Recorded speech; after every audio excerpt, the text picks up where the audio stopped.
रामराम मंडळी, तुम्ही जगातील सगळ्यात मोठा धबधबा पाहिलात का? तर चला तर मग मी आज आले आहे अमेरिकेच्या बफेलो न्यूयॉर्क सिटीमध्ये असलेला नायगारा धबधबा पाहण्यासाठी. अमेरिका आणि कॅनडा यांच्या बॉर्डरवरती असलेला हा धबधबा आहे. धबधब्याचा नजारा फक्त किनाऱ्यावरूनच नाही तर जवळून पाहण्याचा खरा अनुभव हा फेरी बोट्स मधून मिळतो. इतका सुंदर धबधबा मी खरंच पाहिला नव्हता.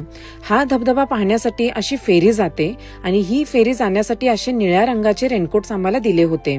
मेड ऑफ द मिस्ट आणि हॉर्नब्लॉवर नायगारा क्रूज या दोन्ही मेन बोटी आहेत. आम्ही होतो मेड ऑफ द मिस्ट या फेरी बोटमध्ये, जी अमेरिकेच्या बाजूने जाते. बोटीत बसल्यानंतर धबधब्याच्या अगदी जवळ जाता येत होतं. खूपच छान वाटत होतं हा नजारा पाहून.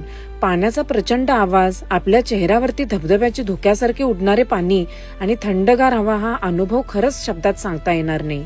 वाव, खरंच खूपच सुंदर होतं. धबधब्याच्या जवळ गेल्यानंतर पाण्यामुळे इतकं धुकं तयार झालं होतं की उन्हामध्ये असे इंद्रधनुष्य पडलं होतं.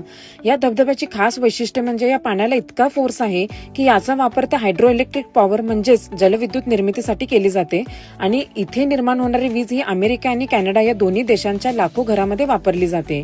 दर सेकंदाला कोसळणारं पाणी इतकं तेज आहे की मोठे मोठे दगड सुद्धा हलवू शकतं.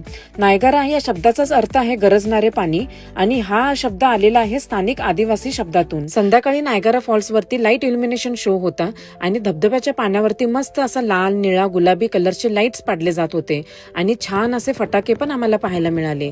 तर मंडळी, माझा हा नायगारा फॉल्सचा अनुभव तुम्हाला कसा वाटला हे मला नक्कीच कमेंट मधून सांगा आणि व्हिडिओ आवडला असेल तर नक्की लाईक शेअर करा आणि असेच अनुभव पाहण्यासाठी मला फॉलो करायला विसरू नका.